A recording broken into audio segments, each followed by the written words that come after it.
A comemoração era de bodas de ouro.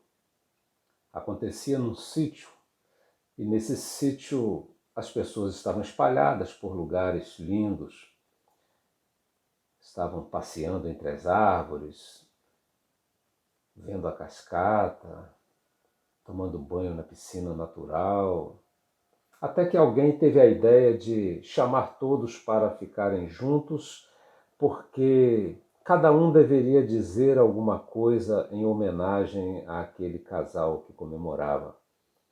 Então, começaram ali numa hierarquia mais ou menos rígida, em que os mais velhos, os irmãos do casal, deveriam começar então falando e diziam frases poucas e curtas, porque havia muitas pessoas e todos deveriam falar.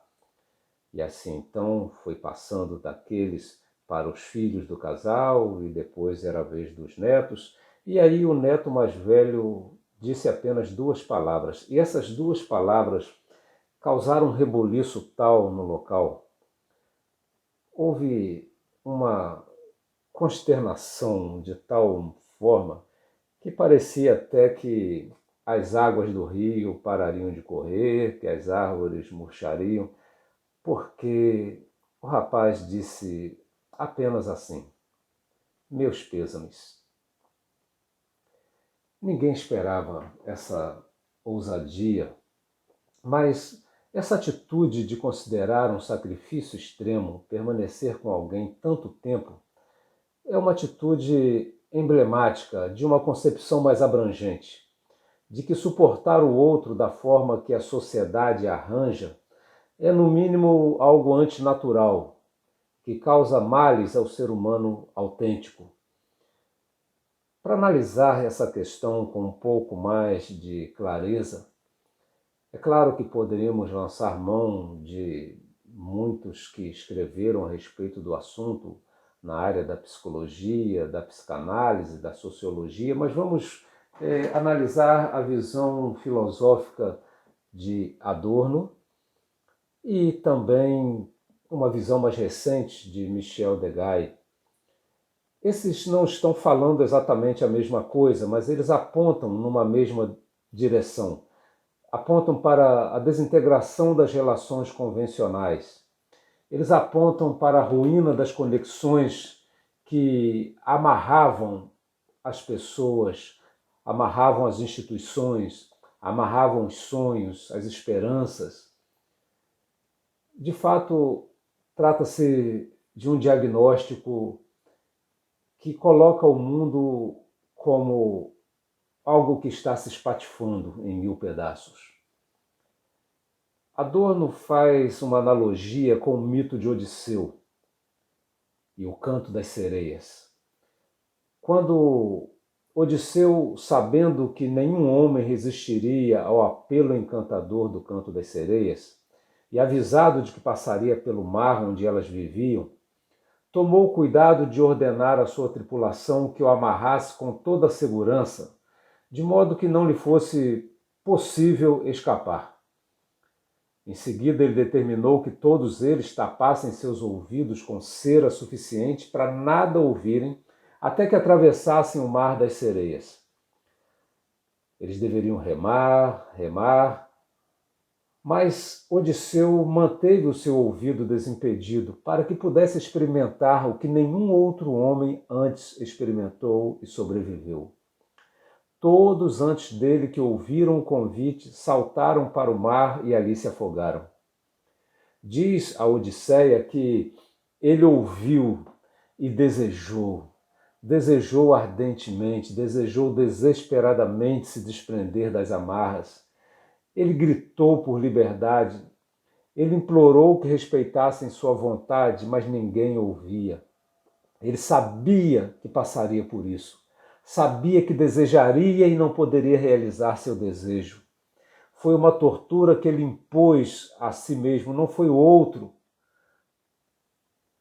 mas ele mesmo impôs a si. Adorno fala que a fenda criada entre o que o homem quer e o que a sociedade impõe é fonte de toda forma de rebelião.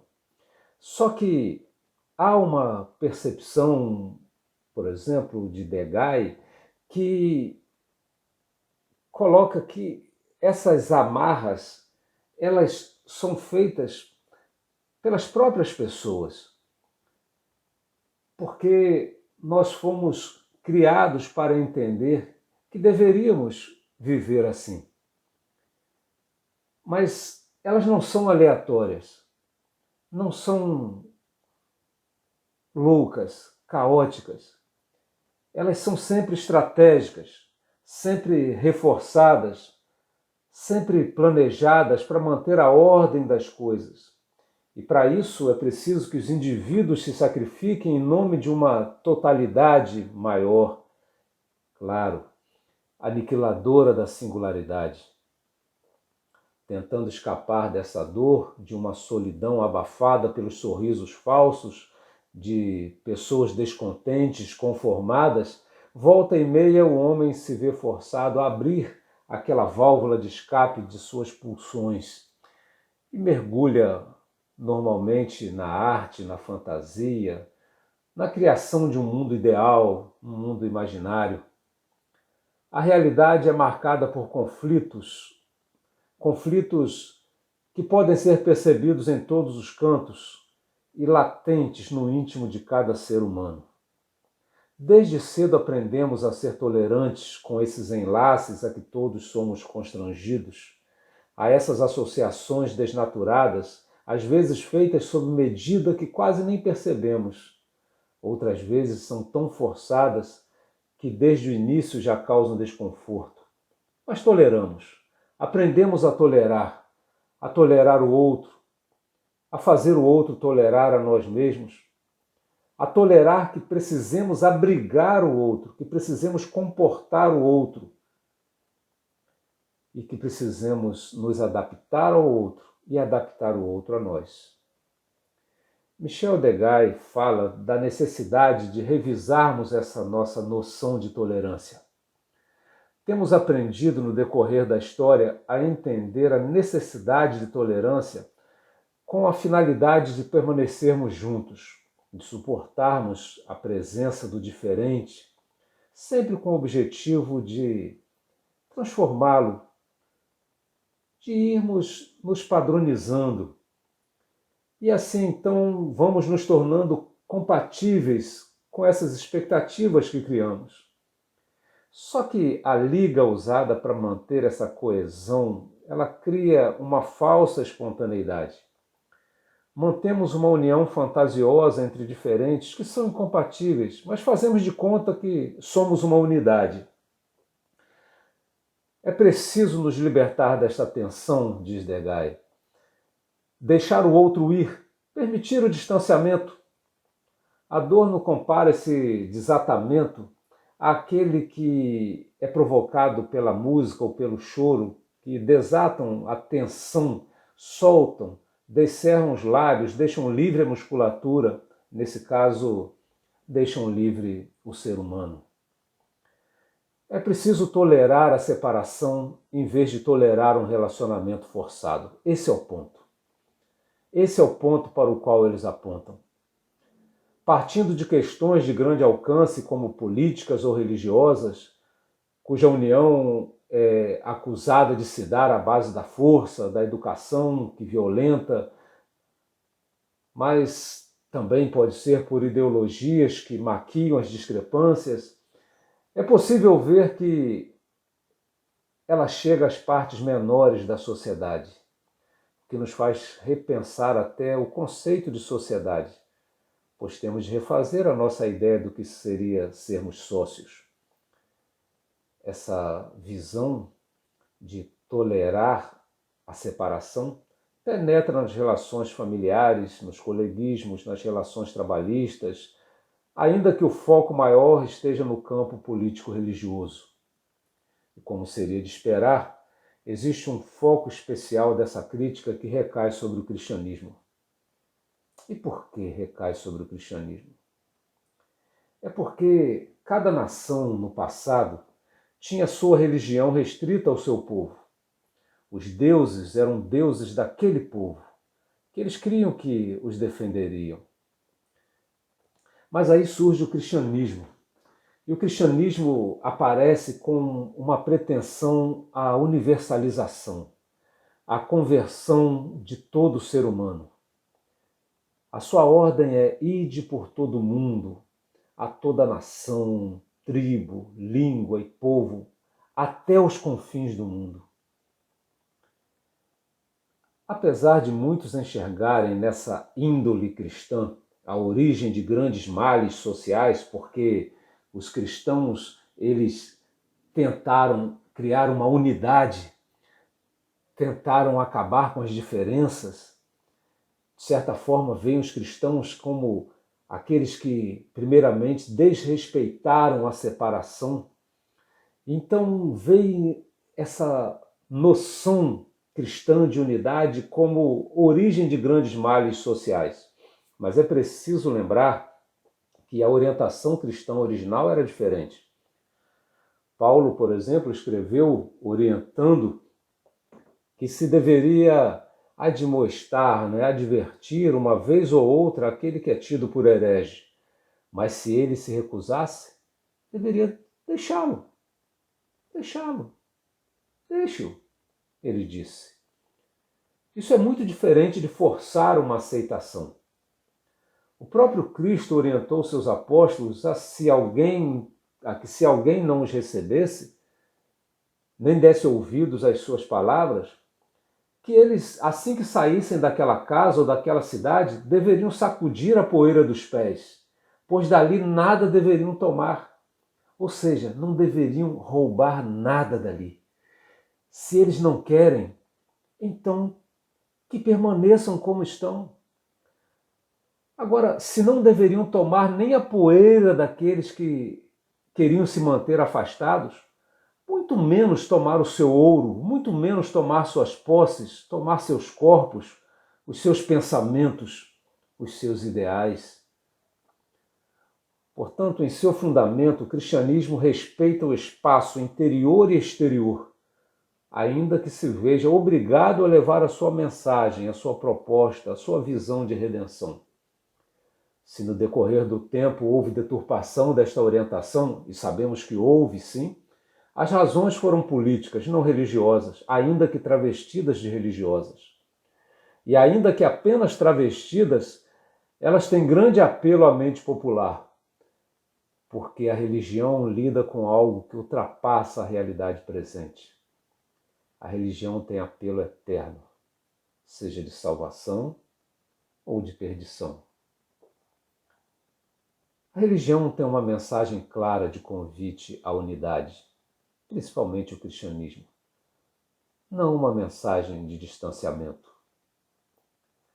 Só que o que essas filosofias levantam, e tem razão nesse aspecto, é que os obstáculos à formação da unidade são intransponíveis.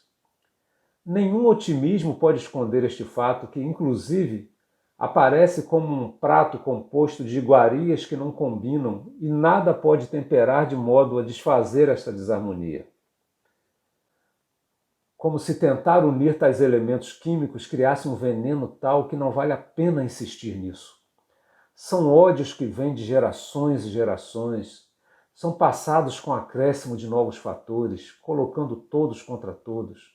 Degas fala a partir do que Jean-Claude Milner chamou de universal difícil, essa complexidade presente na antiga e atual tentativa de criação de uma unidade universal.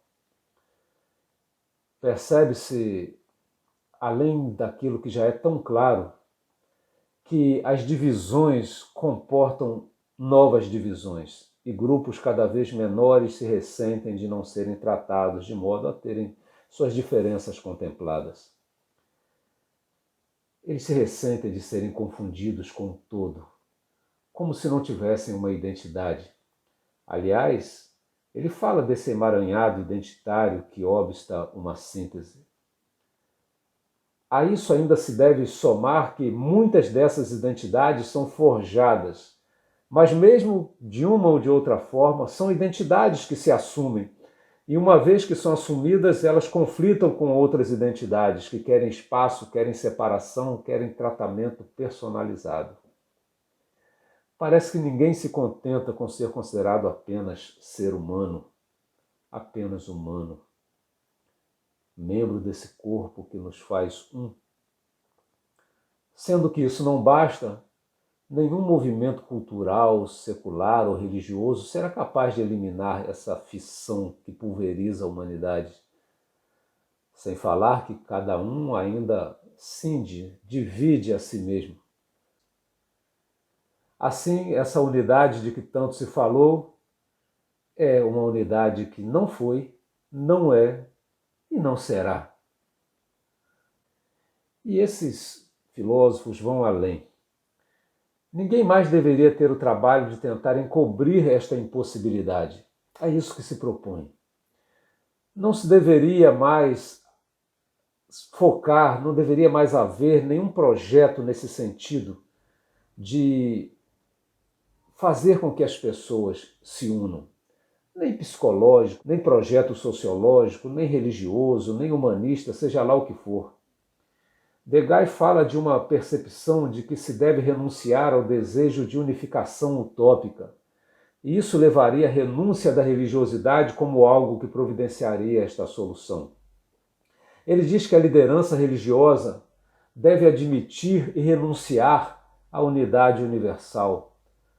Uma renúncia não momentânea, mas eterna. Em seu lugar, deve-se reconhecer o abismo entre os vizinhos, como disse Heidegger. A questão é que isso implica que se deve banir todo tipo de proselitismo para sempre.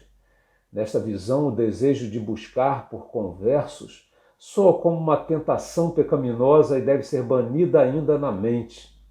Em lugar desse otimismo, acreditam que é necessário passar a crer em seu oposto, no desenlace, no descompromisso, na dissolução, em lugar da reconciliação, da fusão, ou seja lá o nome que queiram dar a esta utopia.